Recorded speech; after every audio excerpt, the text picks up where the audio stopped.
l'Université internationale de Libreville, le fleuron de la formation universitaire en Afrique.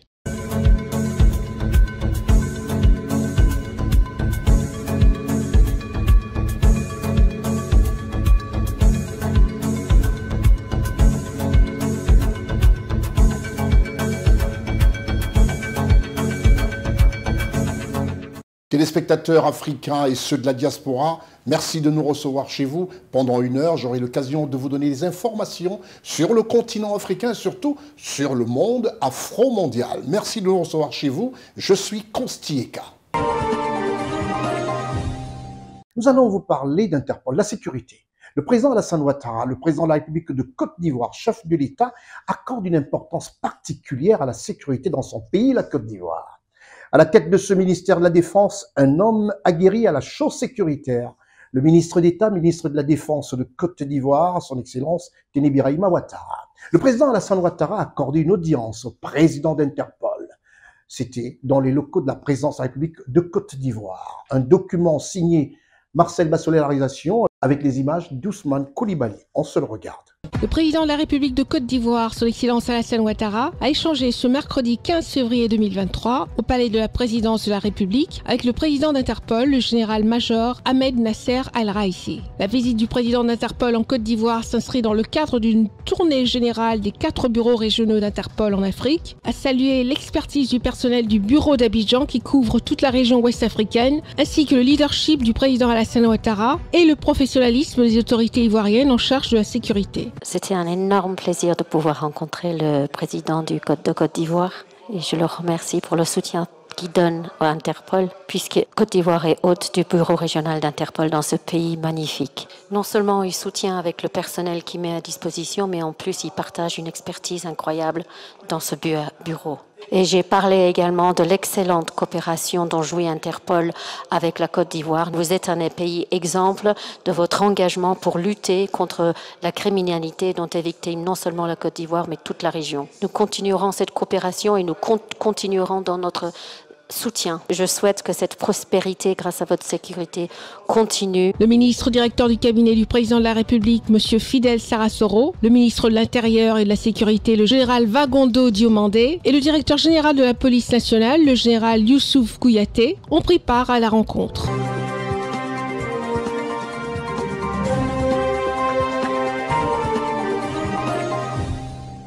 Le Sénégal, où le président Macky Sall a été, depuis 1960, un des présidents qui aura véritablement bâti le Sénégal, qui aura fait des choses, mais qui a péché, il faut le dire, par le manque de communication. Il n'a pas mis en exergue par la communication aujourd'hui qui est féroce dans ce monde quand on pense à un pays comme les États-Unis d'Amérique, dont les budgets en termes de communication excellent certains gros budgets, je dirais même des budgets de l'armée. On parle du Sénégal, où le chef de l'État sénégalais, son Excellence Macky Sall, a accordé une audience à l'ambassadeur de Grèce au Sénégal. Au menu de cette audience, nombreux défis à relever, décoration, fin de séjour diplomatique. Reportage Charlotte Abdoulaye. Arrivé en fin de mission au Sénégal, l'ambassadeur de Grèce au Sénégal, son Excellence Eftimos Georges Kostopoulos, a fait ses adieux au président Macky Sall ce lundi. Au cours de cette audience, le diplomate a été fait commandeur dans l'Ordre national du Lion. Ce fut un honneur, un grand privilège d'être décoré aujourd'hui par son Excellence, Monsieur le Président de la République. Je quitte mon poste ici à Dakar avec beaucoup d'émotion, notamment parce que je suis en fait le premier ambassadeur de mon pays, la Grèce, au Sénégal. J'ai ouvert cette ambassade avec... Je suis très fier d'avoir accompli cette tâche. Je pense qu'il y a un grand avenir dans les relations entre nos deux pays, une grande perspective pour l'Afrique et pour le Sénégal en particulier. Et donc je suis très, très honoré d'avoir pu participer à l'établissement des relations diplomatiques au niveau des ambassades ici à Dakar. Vous savez, on a déjà beaucoup de domaines dans lesquels on coopère, que ce soit la formation de militaires, par exemple, qui sont boursiers, qui sont formés chez nous. On a pu établir des liens avec beaucoup de personnalités, beaucoup de gens de la société civile ici. On a pu aider des bonnes causes comme les sports pour les enfants qui ont des capacités spéciales au niveau mondial. Et j'espère que tout ça sera poursuivi, de même que les relations économiques. Il y a beaucoup d'entreprises qui regardent. Le Sénégal est un pays qui se développe rapidement et beaucoup d'opportunités se créent. Certainement, ça sera également un des grands chantiers pour l'avenir. Vous savez, la Grèce a été frappée cet été par des énormes incendies de forêt et qui ont été suivis il y a quelques jours par des inondations historiques. On n'a jamais eu d'inondation de cette taille-là. Et donc, on a pu changer sur les besoins de faire les efforts pour le climat, pour l'énergie, sans casser la croissance, mais en bonne coopération internationale. Au cours de ces échanges, le président de la République du Sénégal, son Excellence Macky Sall, et le diplomate grec, son Excellence Eftimos George Kostopoulos, ont évoqué les nombreux défis à relever dans plusieurs domaines.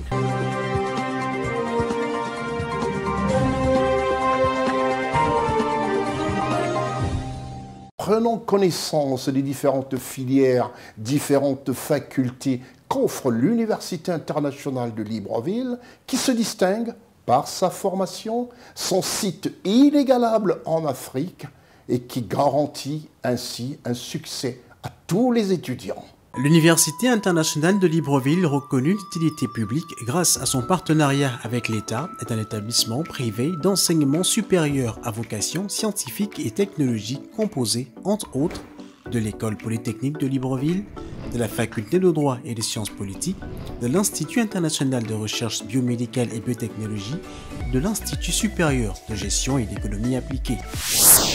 Et sa toute nouvelle école de médecine et de pharmacie. Son ouverture sur le monde du fait de ses partenariats avec les prestigieuses universités et institutions internationales lui permettent de s'arrimer à plusieurs systèmes de formation et de délivrer des diplômes reconnus. DUT, licence, ingénieur, master recherche et professionnel, exécutive MBA, doctorat. Venez vous former à l'exécutive MBA de l'UQAM Canada au métier de l'économie, gestion, du droit et de la science politique de l'industrie médicale et pharmaceutique. Devenez technicien supérieur ou ingénieur à l'Université internationale de Libreville, le fleuron de la formation universitaire en Afrique.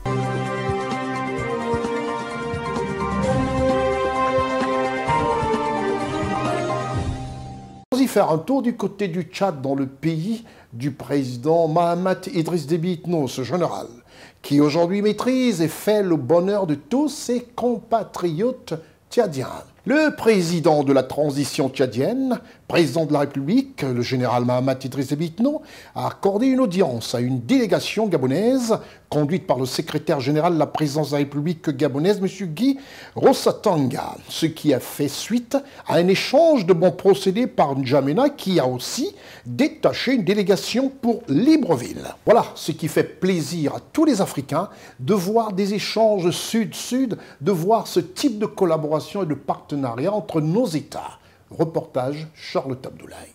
Le président de transition, président de la République, chef de l'État, le général Mahamat Idriss Déby Itno a reçu une délégation envoyée par le président de transition au Gabon, le général Brice Clotaire Oligui Nguema. Le chef de l'État, le général Mahamat Idriss Déby Itno, a dépêché le ministre des Finances, du Budget et des Comptes publics, M. Tahir Amin Guiling, à Libreville, auprès du président de transition gabonaise, le général Brice Clotaire Oligui Nguema, pour s'enquérir de la situation sociopolitique en cours au Gabon après la mise en place du comité pour la transition et la restauration des institutions. Le général de transition au Gabon, le général Brice Clotaire Oligui Nguema, à son tour a envoyé une délégation à N'Djamena, une délégation conduite par M. Guy Rossatanga Rigno, secrétaire général de la présidence de la République du Gabon. Cette délégation est porteuse d'un pli fermé du président de transition gabonaise, le général Brice Clotaire Oligui Nguema, au chef de l'État, après la remise de la missive à son illustre destinataire, l'occasion faisant, le larron, M. Guy Rossatanga Rigno, a transmis les salutations fraternelles du peuple gabonais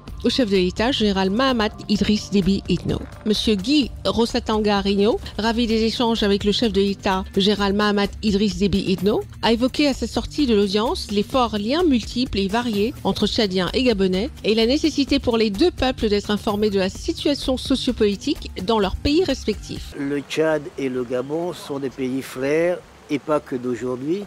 Une longue histoire nous lie. Et face à la nouvelle phase de la vie de notre pays, il était bon que nous puissions venir rencontrer le président du Tchad, lui dire ce que nous faisons et bien entendu solliciter ses conseils et son accompagnement, car comme vous savez, nous appartenons à des ensembles sous-régionaux, qu'il s'agisse de la CEAC ou de la CEMAC, et il était bon que nos frères, nos voisins sachent ce qui se passe au Gabon. Ces échanges épistolaires au sommet des deux États posent les fondations d'une relation constructive entre les gouvernements de transition gabonais et tchadiens. L'émissaire M. Guy Rosatanga-Rigno a annoncé l'arrivée prochaine à N'Djamena du président de transition du Gabon pour des discussions plus approfondies et des collaborations concrètes avant d'ouvrir la voie à une coopération mutuellement bénéfique entre le Gabon et le Tchad pendant cette période cruciale de transition politique.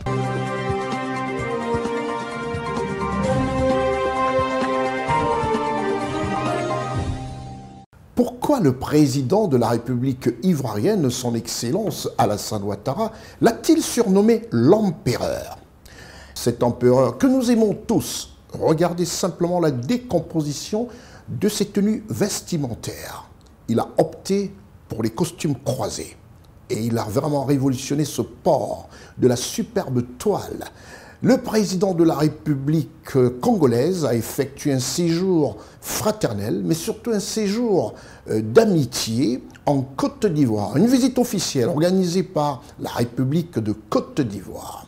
Ce séjour qui aura marqué les Ivoiriens par de nombreuses activités. Cette visite officielle du président de la République congolaise, son Excellence Denis Sassou Nguesso, en République de Côte d'Ivoire, sera teintée de fraternité entre les deux chefs d'État, avec une conférence de presse, la signature de nombreux accords, un dîner offert par le couple présidentiel ivoirien, et surtout une pose d'une gerbe de fleurs au caveau du président Félix Houphouët-Boigny. Bref, une visite bien chargée. À 2 heures de route, pratiquement une petite trentaine de minutes à vol d'oiseau d'Abidjan, c'est-à-dire au village du président Félix Houphouët-Boigny.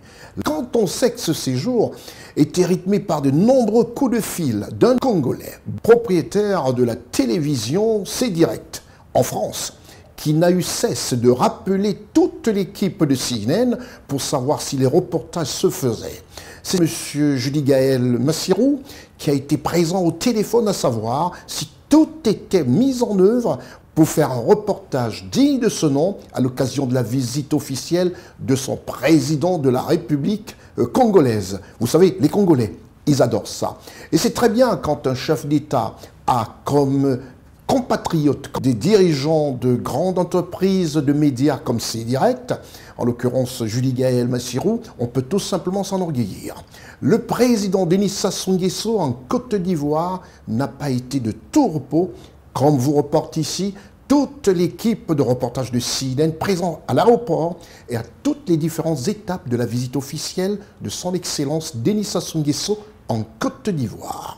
Reportage. Le président de la République de Côte d'Ivoire, son Excellence M. Alassane Ouattara, qui avait à ses côtés le vice-président de la République, le Premier ministre, des dirigeants d'institutions, des membres du gouvernement et du cabinet présidentiel, la hiérarchie militaire, des chefs traditionnels ainsi qu'une forte délégation de la communauté congolaise vivant en Côte d'Ivoire. L'arrivée du président du Congo, il est bienvenu. Déjà, nous disons à Nnakwaba, il est bienvenu sur la terre ivoirienne. On aimerait bien que les visites des présidents africains soient plusieurs fois répétées et plusieurs fois régulières parce que ça donne envie aussi de les connaître et de aussi voir un peu la structure du pays, comment ça se passe en Côte d'Ivoire avec les venues des présidents africains. Merci bien. Papa Sassou Nguesso, papa Analingio Makasi. Nous voulons saluer donc les relations amicales qui existent depuis de longues dates entre les deux peuples et les deux gouvernements, les deux pays. Et nous sommes en train de les renforcer avec la venue du chef de l'État en Côte d'Ivoire. Vraiment, la visite du président Nguesso en Côte d'Ivoire, c'est un grand plaisir pour nous. Juste pour un développement, une courtoisie, pour une fraternité de paix entre le Congo et la Côte d'Ivoire. Et cela fait encore l'Afrique grand. Et ça sera bien pour la présidence Sassou Nguesso à Zoyaka. Donc on va bien l'accueillir en Côte d'Ivoire. Je suis content de recevoir mon pays dans la ville là où je suis en Côte d'Ivoire. Mon pays, bienvenue à Abidjan. Nous les Congolaises, nous sommes là, nous sommes contents pour te recevoir. Moi, no Euro, Ozokambingo, Okia. Par rapport à l'arrivée du président Sassou Nguesso, vraiment qu'il soit le bienvenu au pays. Et on lui dit Akwaba, parce que chez nous au pays ici, quand tu viens d'arriver, on te souhaite Akwaba. Ça veut dire bonne arrivée. Nous sommes là ce matin. Pour nous, c'est une initiative. Nous sommes des jeunes Ivoiriens et Congolais. Nous vivons ensemble dans l'harmonie. Nous sommes venus accueillir notre cher président, son excellence, M. Denis Sassou Nguesso. Ça fait 40 ans que je vis en Côte d'Ivoire. Je suis très contente pour l'arrivée de mon président Sassou Nguesso. Je suis fière, congolaise. Sassou Mbote Zachinki, Mbote Zachinki. Je suis contente. Je suis en Côte d'Ivoire, à l'heure là, à l'aéroport actuellement, pour recevoir mon président, le chef de l'État congolais, Monsieur le président Denis Sassou Nguesso. Très content de le recevoir même, qu'il est venu nous faire sa visite de courtoisie et en passage, on lui passe des salutations en tout cas. Monsieur le Président, mes salutations. Bonne arrivée chez nous. Comme on dit en Côte d'Ivoire, Akwaba. Voilà. Kwizulu Yambote. Kwizulu Yambote. Merci, Monsieur le Président. Je suis venu aujourd'hui accueillir mon président, M. Denis Sassou Nguesso, son excellence. Nous sommes très contents de le recevoir. Nous sommes vraiment contents, Papa Sassou Nguesso. Merci, Nanyos, tu me quiz, avec mes sepela, Papa, avec mes sepela.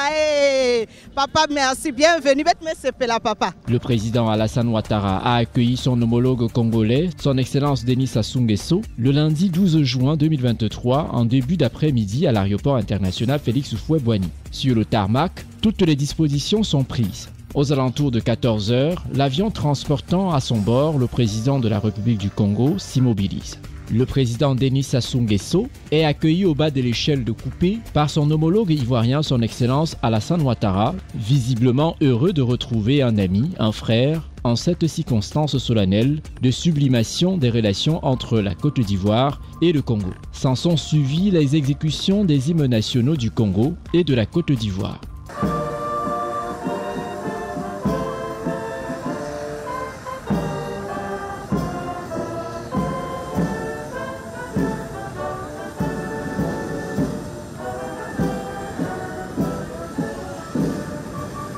Puis, le salut aux couleurs des deux pays ouvrant la séquence des honneurs militaires. Le chef de l'État ivoirien, son excellence Alassane Ouattara et son homologue Denis Sassou Nguesso du Congo saluent les membres du gouvernement et autres personnalités des deux pays ainsi que les corps constitués internationaux et nationaux présents à l'aéroport international Félix Houphouët-Boigny d'Abidjan. Les chefs traditionnels et un bain de foule des populations congolaises vivant en Côte d'Ivoire et les Ivoiriens venus souhaiter Akwaba au président Denis Sassou Nguesso. C'est le début d'une visite officielle de 72 heures que le président de la République du Congo, son excellence Denis Sassou Nguesso, effectue en terre ivoirienne. Elle s'inscrit dans le cadre des relations bilatérales. Cap sur le palais présidentiel pour une rencontre institutionnelle au palais présidentiel qui a été marquée par la signature de plusieurs accords de coopération entre les membres des gouvernements ivoiriens et congolais, sous le regard des deux chefs d'État, dont les pays respectifs entretiennent des relations plus que cordiales, disent sans embâge fraternelles.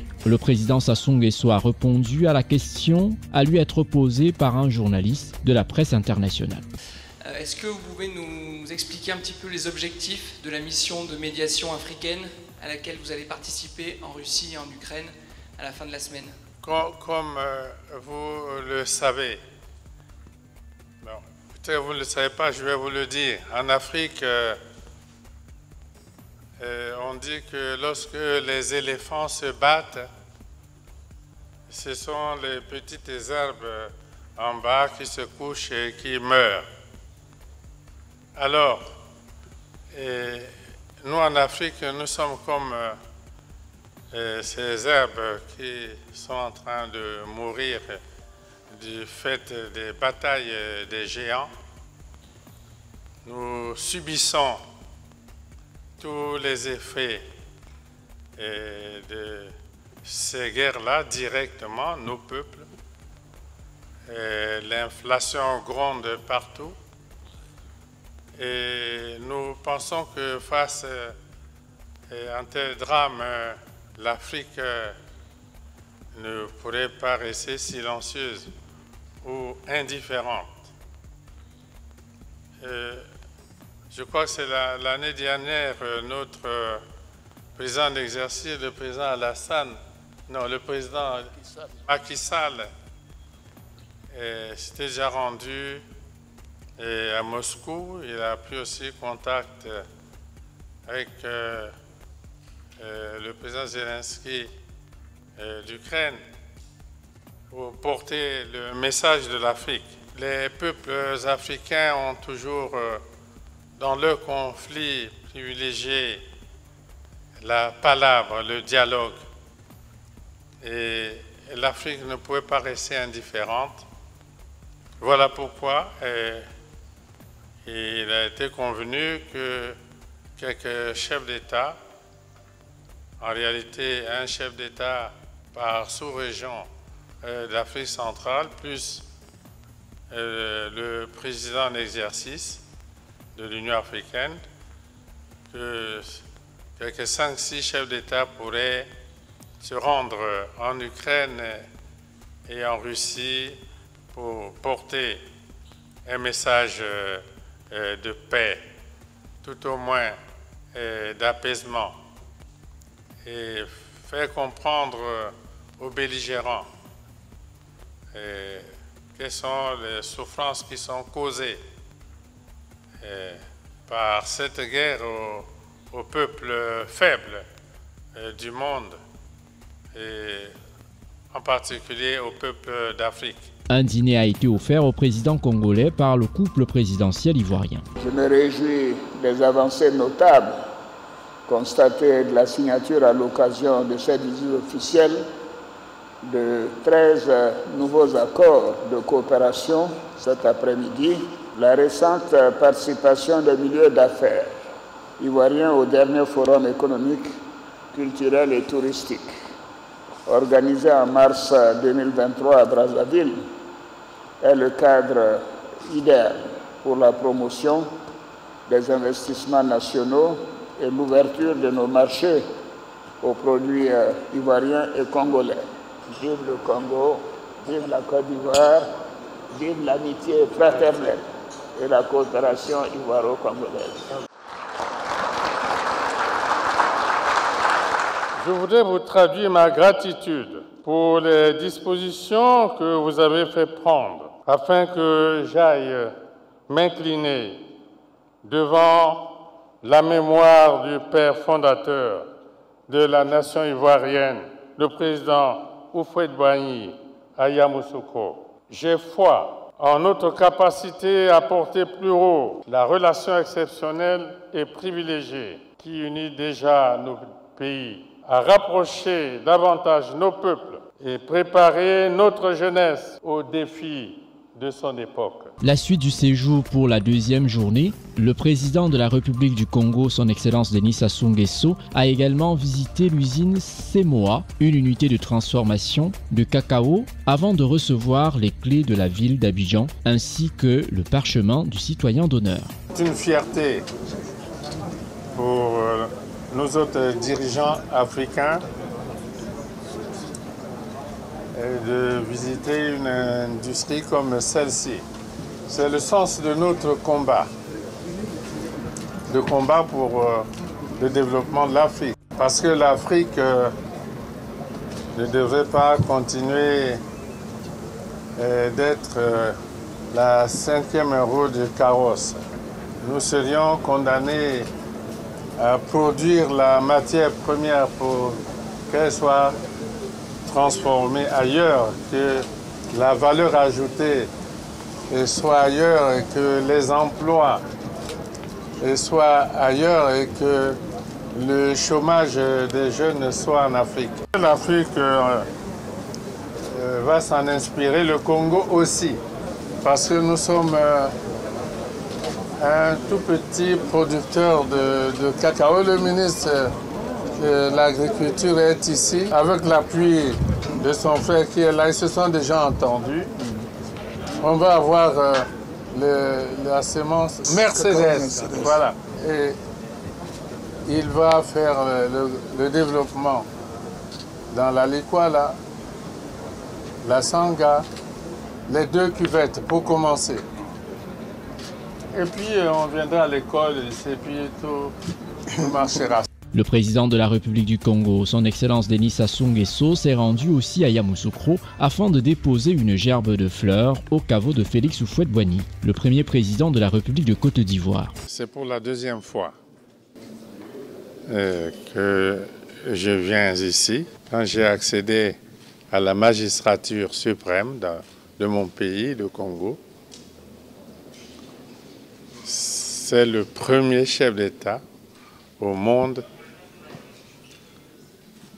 que je suis venu voir en 1979.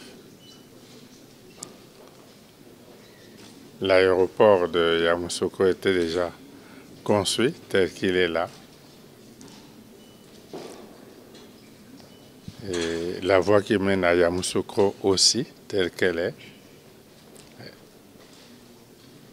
Et c'est pour cela que nous disons que Houphouët-Boigny, c'était un visionnaire. Vous voyez, ce qu'il a construit depuis les années 70 garde son actualité.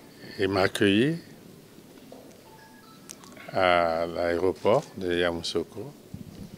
Il m'a amené jusqu'à l'immeuble qu'il avait construit pour accueillir ici le président Giscard d'Estaing. J'ai été logé là, il m'a accueilli chaleureusement. Il m'a simplement dit, bon, reste là, repose-toi, et demain, à 10 h, je viendrai et nous allons parler. Et j'ai écouté le président Houphouët-Boigny pendant 4 heures. C'est lui qui parlait et j'écoutais. Bon, j'ai parlé peut-être 20-25 minutes, donné un peu des nouvelles du Congo. Donc, au cours de cette visite d'État en Côte d'Ivoire, j'ai tenu encore pour la deuxième fois à venir ici, lui rendre hommage et me recueillir. Voilà. Le président de la République du Congo, son Excellence Denis Sassou Nguesso, n'a pas manqué de prendre un bain de foule et saluer de plus près ses compatriotes résidant en Côte d'Ivoire, venus nombreux lui témoigner leur affection.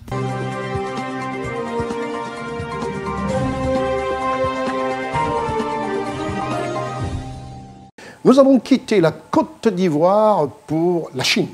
Mais qui dit Chine, nous parlons du Bénin, où le président Patrice Talon s'est rendu en visite d'État en Chine. Pourquoi? La raison est simple. Son Excellence, M. Patrice Talon, président de la République du Bénin, a effectué une visite d'État en Chine. Le président béninois était accompagné de son ministre d'État, ministre de l'Économie et des Finances, du ministre des Affaires étrangères et du ministre de l'Industrie et du Commerce.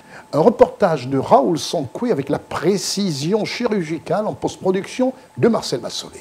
Le président de la République du Bénin, son Excellence Patrice Talon, a entrepris une visite d'État en Chine dans l'objectif de consolider les bonnes relations diplomatiques qui existent entre la République populaire de Chine et la République du Bénin et leur donner une trajectoire un peu plus productive pour les prochaines années.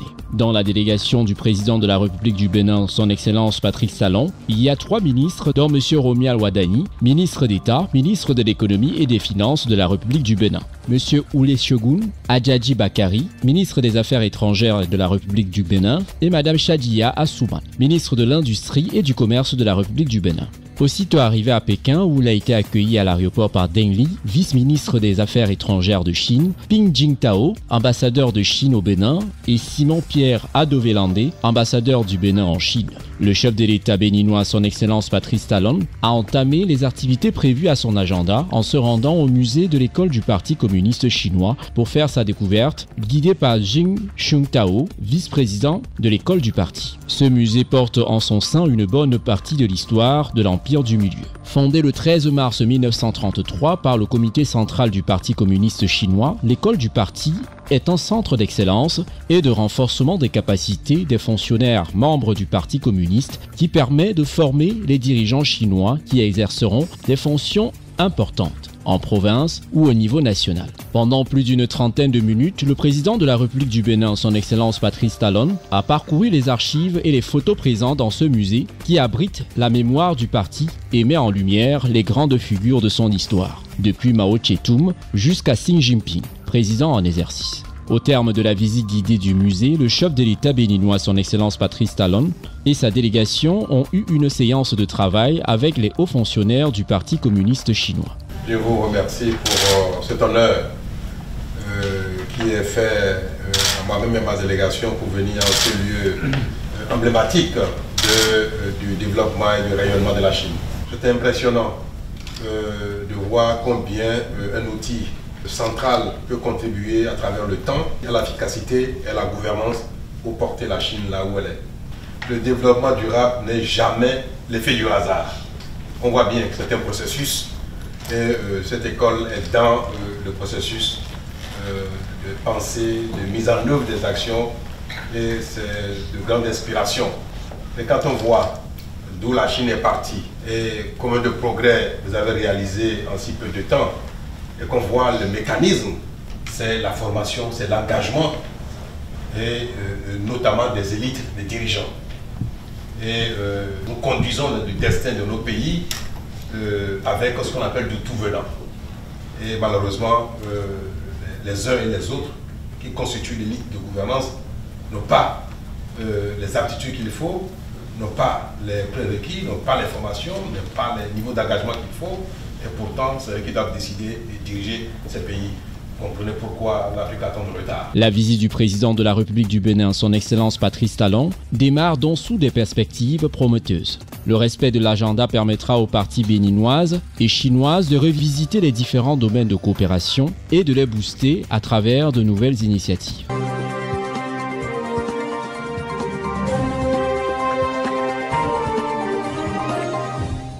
Oui. C'est un internaute comme ça qui nous écrivait et qui nous disait tout simplement que lui, il apprécie les costumes du président Talon et aussi les croisés du président Sassou Nguesso. Nous y allons tout de suite au Congo pour parler du président Denis Sassou Nguesso au Congo, chef de l'État, qui vient de réaliser quelque chose de magnifique. Le président de la République, chef de l'État congolais, son Excellence Denis Sassou Nguesso, a inauguré la centrale thermique d'Imfondo. Le premier module de cette centrale hybride, à savoir thermique et solaire, est désormais opérationnel. C'est ensuite que le président de la République, après cette inauguration, s'est rendu dans une autre localité, à Epena. Reportage Charlotte Abdoulaye.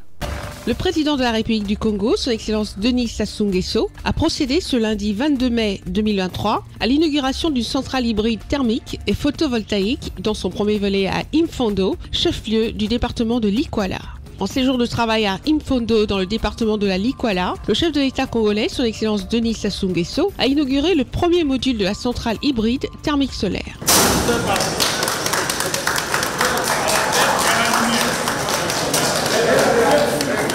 Pour recevoir les 400 volts qui sortent des alternateurs, les renvoie vers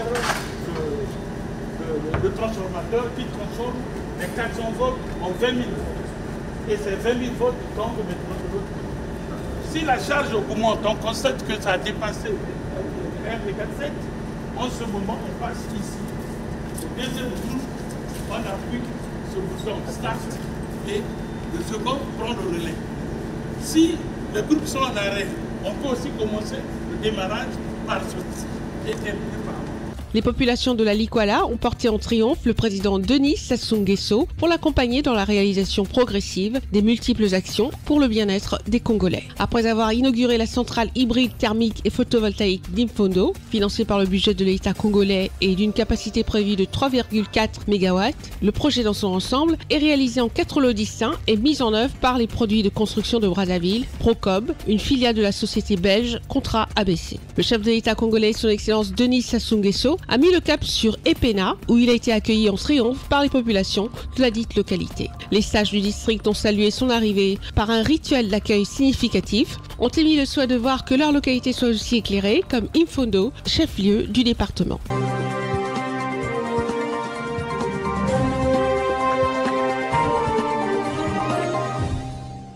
La Guinée équatoriale a reçu à grande pompe le président de la transition, chef de l'État gabonais, son Excellence le général Brice Clotaire Oligui Nguema. Le président Teodoro Obiang Nguema a reçu son homologue et frère gabonais. Dans ce pays lusophone, le chef de l'État gabonais a effectué un séjour d'amitié et de travail en Guinée équatoriale. C'est en compagnie de son épouse et surtout d'une forte délégation des membres nouveaux nommés à des postes au Gabon que le général Brice Clotaire Oligui Nguema a été reçu à Malabo. Reportage Charlotte Abdoulaye. L'acte majeur de ce séjour de travail et d'amitié à Malabo est la rencontre au palais présidentiel de Malabo des deux hommes d'État. Le général Brice Oligui Nguema, président de la transition au Gabon, et son épouse ont été accueillis au perron du palais Africa par le couple présidentiel équato-guinéen. Conformément aux us et coutumes protocolaires du pays hôte, le couple présidentiel gabonais a eu droit à une remise de bouquets de fleurs, tapis rouge, honneurs militaires, hymnes nationaux et présentation des corps constitués. Tous les éléments dignes d'une rencontre solennelle étaient réunis pour accueillir le couple présidentiel gabonais en Guinée équatoriale. Après un tête-à-tête entre les deux chefs d'État, où le général Brice Oligui Nguema et son homologue de Guinée équatoriale, son Excellence Teodoro Obiang Nguema Mbazogo, se sont entretenus autour des questions de développement. S'en est suivi une rencontre élargie entre les deux délégations, rencontre qui a permis d'examiner les questions d'intérêt commun et les questions concernant les espaces communautaires et de la communauté économique des États de l'Afrique centrale et la communauté économique et monétaire de l'Afrique centrale face aux enjeux du moment. Aujourd'hui, c'est une nouvelle page, une nouvelle ère qui s'ouvre pour le Gabon. Et on a besoin de la Guinée équatoriale à nos côtés pour pouvoir avancer, pour travailler ensemble, pour mettre cette coopération sous les mains que nous avons déjà entrepris, à travers les accords que nous avons déjà redynamisés, et les fortifier pour qu'ils deviennent solides. Parce que nos peuples en ont besoin. Et quand je dis nos peuples, c'est parce qu'on a pratiquement la même culture. Nous partageons une frontière qui nous est commune. Et c'est dans cet intérêt que les conseils du doyen qu'il a pu me prodiguer, je prends acte et je les prends en compte pour la réussite de nos transitions. Le général Brice Oligui Nguema, président de transition au Gabon, a tenu à prendre conseil auprès du doyen, son Excellence Teodoro Obiang Nguema Mbazogo, président de la République de Guinée équatoriale, pour la réussite de cette noble mission au service de la nation gabonaise. La rencontre de Malabo a permis aux deux chefs d'État de réaffirmer la volonté commune d'insuffler plus de dynamisme à la consolidation des liens d'amitié et de coopération entre le Gabon et la Guinée équatoriale.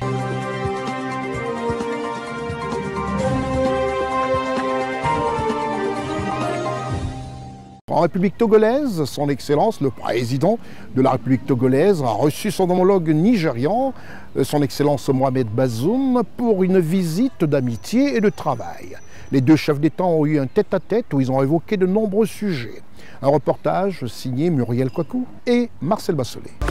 Le président de la République du Togo, son Excellence Faure Essozimna Gnassingbé, a accueilli son homologue nigérien, son Excellence Mohamed Bazoum, qui effectue une visite d'amitié et de travail au Togo. Après la cérémonie d'accueil, les deux dirigeants ont eu un tête-à-tête qui par la suite a été élargi aux délégations ministérielles. Plusieurs sujets ont fait l'objet de ces échanges, notamment les échanges économiques et commerciaux entre le Togo et le Niger, ainsi que la situation sécuritaire dans la sous-région et la question d'ordre continental. Le Togo est un partenaire stratégique du Niger pour lequel il assure la desserte portuaire pour un volume croissant d'importation et d'exportation. Le tonnage total transitant par le port autonome de Lomé, destination du Niger, est connu. Au cours des dernières années, une hausse en valeur et en pourcentage. Le président de la République Faure Essozimna Gnassingbé et son homologue nigérien, Mohamed Bazoum, en visite officielle au Togo, ont procédé ce lundi 20 mars 2023 au lancement de la deuxième phase de Lomé Container Terminal au port autonome de Lomé. Ces nouvelles installations viennent renforcer les équipements mis en place pour faire de Lomé un hub logistique de premier ordre régional, conformément à la vision du chef de l'État. Financés à hauteur de 400 millions d'euros, soit 260 milliards de francs CFA, ces nouveaux investissements ont pour but d'augmenter la capacité annuelle de traitement de marchandises de la Lomé Container Terminal, évaluée à 2,2 millions équivalent 20 pieds, en précision d'une croissance de trafic de 2,5 millions de conteneurs manutentionnés, équivalent 20 pieds à terme. Les présidents togolais congolais, son excellence Faure Essozimna Nyasimbe, et son homologue nigérian, son excellence Mohamed Bazoum, ont pu découvrir les nouvelles installations à travers une visite guidée, après une présentation des atouts, opportunités, performances et programmes de modernisation des services des ports autonomes de Lomé, en particulier ceux du Lomé Container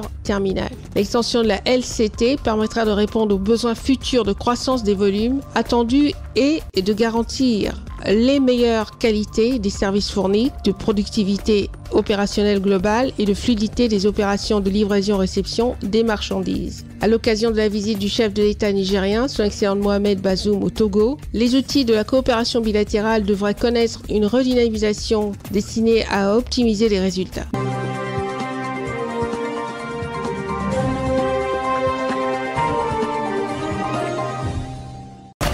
C'est dans la sobriété que s'est déroulée la cérémonie de remise de dons à l'orphelinat de Bassam par l'association des Chinois ressortissants de Zhejiang en Côte d'Ivoire, avec le soutien du Club des Amis de la Chine en Côte d'Ivoire. Cette remise de dons a été un soulagement et ce, au grand bonheur des populations de Bassam, cette localité balnéaire située au sud de la Côte d'Ivoire. L'association des ressortissants chinois de Zhejiang œuvre dans l'humanitaire et des actions sociales en Côte d'Ivoire. Ils prévoient d'élargir leurs activités humanitaires conjointement avec le soutien du Club des Amis de la Chine sur toute la Côte d'Ivoire. La prochaine étape sera le 17 décembre 2023 dans la ville de Bouaké pour un don aux orphelinats et pouponnières de Bouaké.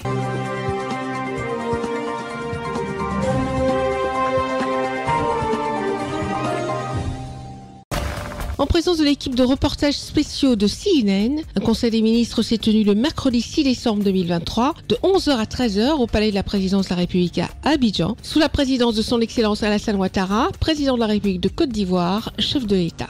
L'ordre du jour de cette réunion comportait les points suivants: 14 mesures générales, 2 projets de loi, 12 projets de décret, une mesure individuelle, communication divers. Au titre du ministère de la Santé, de l'Hygiène publique et de la couverture maladie universelle, le Conseil a adopté 2 projets de loi. Ces 2 projets de loi interviennent donc en complément de la loi du 13 octobre 2022 sur la création, l'attribution, l'organisation et le fonctionnement de l'Ordre national des infirmiers et infirmières de Côte d'Ivoire et la loi donc, du 24 mars 2014 portant donc la création d'un Ordre national des sages-femmes et maïeuticiens de Côte d'Ivoire.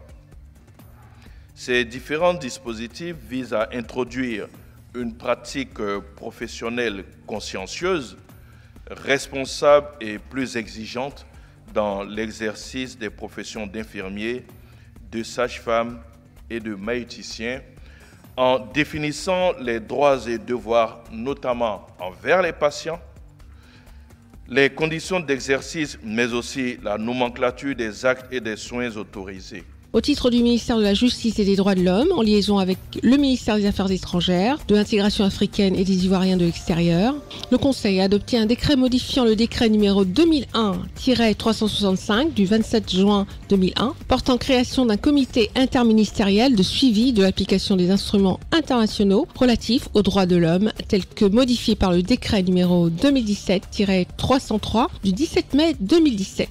Ainsi, au titre du ministère de la Justice et des Droits de l'Homme, en liaison avec les ministères concernés, le Conseil a adopté un décret modifiant le décret du 27 juin 2001 portant création d'un comité interministériel de suivi de l'application des instruments internationaux relatifs aux droits de l'homme, tels que modifiés par le décret du 17 mai 2017.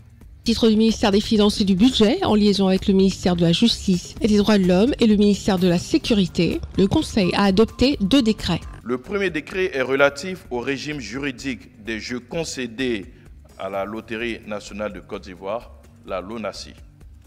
En application de la loi du 27 mai 2020 sur le régime juridique des jeux de hasard en Côte d'Ivoire, ce décret octroie à la LONASI les droits exclusifs d'organisation et d'exploitation des jeux sur le réseau physique et un segment du réseau virtuel comprenant notamment les loteries de toutes sortes, les paris hippiques, les paris sportifs et les paris sur les compétitions sportives virtuelles et les événements virtuels. En dépit des effets de choc induits par la pandémie de la Covid-19 et la guerre en Ukraine, le dynamisme de l'économie continue à se consolider en lien avec le nouveau progrès économique et financier conclu par le Fonds monétaire international sur la période 2023-2026 et la poursuite de la mise en œuvre du Plan national de développement PND couvrant la période 2021-2025. D'un niveau de 7,4% et de 6,7% respectivement en 2021 et 2022, la croissance économique nationale devrait ressortir à 7% en 2023. L'inflation, qui a atteint des niveaux de 4,2% et 5,2% respectivement en 2021 et 2022, devrait être ramenée à 4,8% en 2023. Cependant, l'évolution moins favorable des conditions financières sur le marché des capitaux sous-régional, résultant entre autres du resserrement de la politique monétaire de la BCEAO, a conduit à une réduction du niveau des ressources mobilisables sur les marchés monétaires et financiers. Du fait de ce repli, et avec la prise en compte des dépenses nouvelles incompressibles, une réduction des autres dépenses budgétaires a été relevée. La prise en compte de l'ensemble de ces facteurs, y compris le déficit budgétaire projeté à 5,2% du PIB en 2023 contre 4,8% initialement attendu, nécessite la révision du budget 2023. Les modifications envisagées se traduisent par une hausse globale du niveau du budget de 814,4 milliards de francs CFA. Toutefois, le niveau des dépenses du budget hors service de la dette publique, plan de riposte sanitaire, appui au secteur en difficulté, comptes spéciaux du Trésor, financement extérieur de projets et dépenses sur ressources du programme de conversion de dette enregistrent une baisse de 18,1 milliards de francs CFA, du fait principalement des contraintes pesant sur la mobilisation des ressources sur les marchés monétaires et financiers. Le prochain Conseil des ministres se tiendra le 20 décembre 2023 au Palais de la Présidence de la République à Abidjan.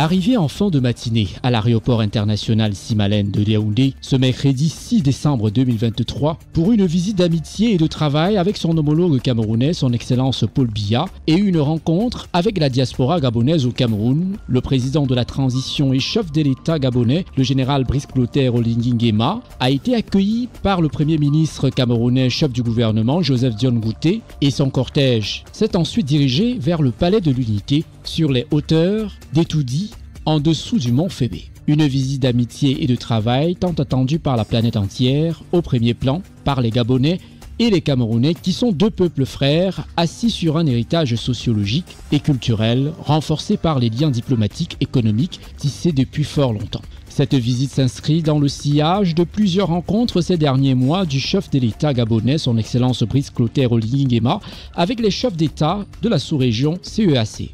Une tournée que le président de la transition gabonaise a entrepris depuis sa prestation de serment le 4 septembre 2023 à Libreville. Le président de la transition et chef de l'État gabonais, le général Brice Clotaire Oligui Nguema, a été accueilli au perron du Palais de l'Unité de Yaoundé par le directeur du cabinet civil de la présidence de la République, M. Samuel Mvondo Ayolo. À ses côtés, le chef de protocole d'État, qui l'a ensuite introduit auprès du chef de l'État camerounais, son Excellence Paul Biya. Après une accolade fraternelle, disons paternelle et chaleureuse, et respectueux des us et coutumes, place au tête-à-tête entre son Excellence Paul Biya et son Excellence Brice Clotaire Oligui Nguema. Point d'orgue de la visite éclair du président de la transition et chef de l'État gabonais au Cameroun, qui a duré quelques heures. S'en est suivi une série d'échanges et de cadeaux entre les deux chefs d'État, le président de la transition et chef de l'État gabonais. Le général Brice Clotaire Oligui Nguema a quitté le palais de l'Unité, raccompagné par la horde des membres du protocole de l'État camerounais. L'audience entre son Excellence Paul Biya et le général Brice Clotaire Oligui Nguema a permis de parler des questions de coopération et de relations bilatérales.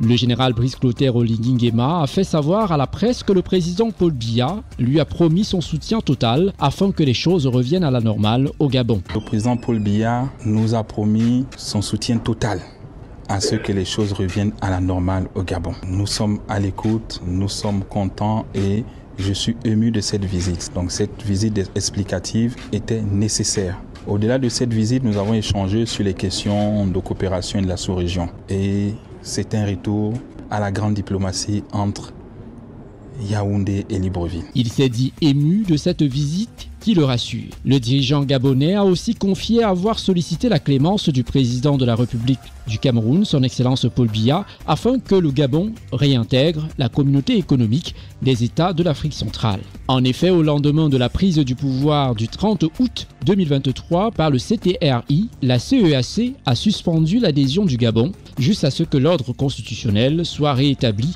dans le pays. À ce sujet, le prochain sommet extraordinaire de la CEAC se tiendra le 15 décembre 2023 à Malabo. Et cette visite explicative du général Brice Clotaire Oligui Nguema, chef de l'État du Gabon, s'inscrit dans sa volonté de faire réintégrer le Gabon à la CEAC. Il faut noter pour le rappeler que le Gabon et le Cameroun partagent une frontière commune et pratiquement la même culture. Les enjeux de la coopération entre les deux pays sont donc énormes. C'est un retour à la normalisation et à la grande diplomatie entre Yaoundé et Libreville. De son côté, son Excellence Paul Biya a également apprécié le contenu des échanges qu'il a eus avec son jeune homologue du Gabon. C'est du moins ce que l'on a pu lire sur son compte Twitter. J'ai eu des entretiens cordiaux et fructueux avec son Excellence, le général Brice Clotaire Oligui Nguema, président de la transition, président de la République gabonaise, en visite officielle au Cameroun ce mercredi 6 décembre 2023. C'est à la suite de cet entretien avec son Excellence Paul Biya que le président de la transition gabonaise a retrouvé dans la salle des banquets du Hilton Hotel à Yaoundé ses compatriotes afin d'échanger fraternellement avec eux avant de regagner Libreville.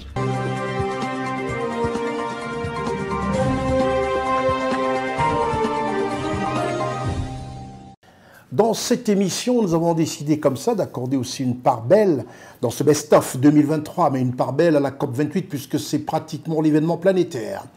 Notre partenaire, le promoteur de C-Direct, cette télévision des deux Congos et qui couvre toute la planète, a décidé d'aller avec une armada de techniciens couvrir tous les faits et gestes du ministre congolais, Madame Arlette Soudan-Nono, qui est à Dubaï pour toute la période de cette COP28 pour défendre les droits du bassin du Congo en qualité de ministre dans ce département et surtout montrer encore une fois les prouesses du président Sassou Nguesso. Et elle a si bien fait les choses en amenant avec elle C-Direct qui est cette télévision qui couvre les deux Congos ainsi que la planète. Reportage Charlotte Abdoulaye. La ministre de l'Environnement, du Développement durable et du bassin du Congo, Arlette Soudan-Nono, est à Dubaï pour la COP28 et suivie par l'équipe de télévision C-Direct et CNN. Elle multiplie les rencontres et participe à différents panels. Mon pays, au niveau des tourbières que vous retrouvez entre la République démocratique du Congo et mon pays, la République du Congo, nous avons sur une superficie de 165 500 km², donc c'est tourbières. Mais mon pays, c'est 55 000 km² de tourbières qui stockent 11 milliards de tonnes de CO2. Vous voyez que ce n'est pas peu. Pourquoi vous me voyez souvent un peu embêté dans les différentes conférences des partis? Là, nous sommes dans un bilan mondial. Nous sommes face à nos propres responsabilités. Moi, ça fait 6 ans que je coordonne le bassin du Congo. 7 ans que je suis ministre de l'Environnement. Ça veut dire que j'ai assez de recul pour pouvoir poser le vrai diagnostic, pour avoir participé à 6 conférences des partis sur le climat. Et je suis en même temps pas simplement l'autorité nationale désignée du climat de la République du Congo, mais le point focal également de la biodiversité. Après toutes ces interventions, l'heure est aux longues séances de travail sur les textes et les bras de fer sur le vocabulaire. Les délégués de 198 pays s'attellent à essayer de bâtir des consensus sur le plus grand nombre de sujets possibles. Les ministres devraient ensuite reprendre la main en fin de semaine pour une dernière ligne droite plus politique. Pour la partie congolaise, la ministre de l'Environnement, du Développement durable et du bassin du Congo, Arlette Soudan-Nono, est montée au créneau pour défendre la position du Congo. Elle milite pour que les pays du Nord tiennent en compte les efforts mis en place par la Commission du bassin du Congo sous le leadership du président congolais Denis Sassou Nguesso. Depuis son ouverture, jeudi 30 novembre, la COP28, qui réunit des dizaines de milliers de personnes sur un site gigantesque, a été marquée par une succession d'annonces portant sur le méthane, la sortie du charbon, les renouvelables, le nucléaire ou encore l'alimentation.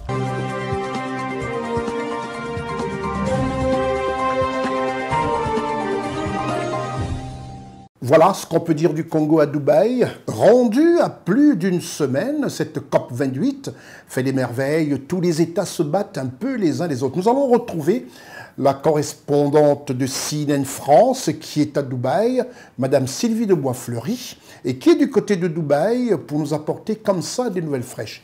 Bonjour Sylvie de Boisfleury, je sais que nous avons 4 heures de décalage entre la Côte d'Ivoire et Dubaï. J'espère que tout va bien. Bonjour Sylvie de Boisfleury. Bonjour Consti, bonjour à tous nos téléspectateurs. Nous sommes au 7e jour de la COP et vous allez voir à travers nos reportages que de nombreux défis doivent être relevés. Eh oui, Sylvie de Boisfleury, on attend beaucoup, l'Afrique attend beaucoup, tous les pays africains attendent beaucoup de cette COP28 et comme tu le dis si bien, de nombreux défis vont être relevés. Alors Sylvie, mais que se passera-t-il finalement durant le reste de cette période sur la COP28? Toi qui suis pour CNN ce gros événement, que peux-tu nous en dire de manière plus précise? Il va donc falloir plus que des engagements, mais des implications réelles de tous. Beaucoup de négociations, beaucoup de séances plénières. Expo City est en ébullition dans ses grandes allées, la foule est dense. Dans les zones pavillonnaires, certains se posent pour travailler, tandis que d'autres organisent des séances B2B en plein air. Dans la zone B1, ce sont les plénières. Les chefs d'État s'y sont succédés et le constat est amer. Nous n'avons pas fait ce qu'il fallait faire. Pire, nous devons faire en 10 ans ce que nous n'avons pas été capables de faire en 40 ans. L'alerte est donnée. Les engagements de financement pour le fonds dommages et pertes ont continué à être pris et s'élève aujourd'hui à 650 millions de dollars, une goutte d'eau face aux besoins. Les températures mondiales, de même que les impacts et les risques climatiques, continuent d'augmenter, mettant certes en évidence le besoin urgent d'accélérer le processus d'adaptation à l'échelle mondiale, mais aussi le besoin exponentiel de financement. Si l'objectif est de 100 milliards de dollars par an, les coûts et les besoins d'adaptation estimés par les pays en voie de développement sont nettement supérieurs, avec une fourchette comprise entre 215 milliards de dollars et 387 milliards de dollars par an au cours de la présente décennie. Pour les experts, la réussite de la COP28 sera qu'à une seule condition, des engagements et des actions pour une réduction des émissions de gaz à effet de serre au niveau mondial par tous. Un objectif qui semble bien difficile à atteindre tant la dépendance aux combustibles fossiles a encore les griffes profondément ancrées dans de nombreux pays. Les chiffres sont là. Les 20 grands producteurs de combustibles fossiles prévoient de produire environ 110% de plus de combustibles fossiles en 2030 que ce qui serait compatible avec l'objectif de l'accord de Paris de plus 1,5 degré et 69% de plus que ce qui serait compatible avec plus 2 degrés. Face aux enjeux, de nombreuses déclarations ont été faites. Une vingtaine de pays ont appelé à tripler la capacité de l'énergie nucléaire dans le monde. 118 pays ont signé un appel à tripler la capacité des énergies renouvelables. 150 pays soutiennent l'initiative qui vise à réduire de 30% les émissions de méthane d'ici 2030, en comparaison à 2020. D'autres positionnements novateurs voient le jour en plaçant notamment la santé comme l'agriculture et l'alimentation au cœur de l'action climatique. Pour la première fois, 130 pays ont accepté d'intégrer ces secteurs à leur plan d'action. Aujourd'hui, la COP rentre dans le dur. Je suis Sylvie de Boisfleury depuis Dubaï pour CNN. Merci Sylvie de Boisfleury de suivre comme ça pour CNN, pour tous les téléspectateurs, la COP28 du côté de Dubaï avec cette chaleur accablante. Mais ça te fera un peu de bien pour bronzer un tout petit peu. C'était votre programme d'information avec l'UIL, l'Université internationale de Libreville, le fleuron de la formation universitaire en Afrique. C'est terminé pour cette émission Constieka Week News Best of 2023, premier numéro. Je suis Constieka, au revoir.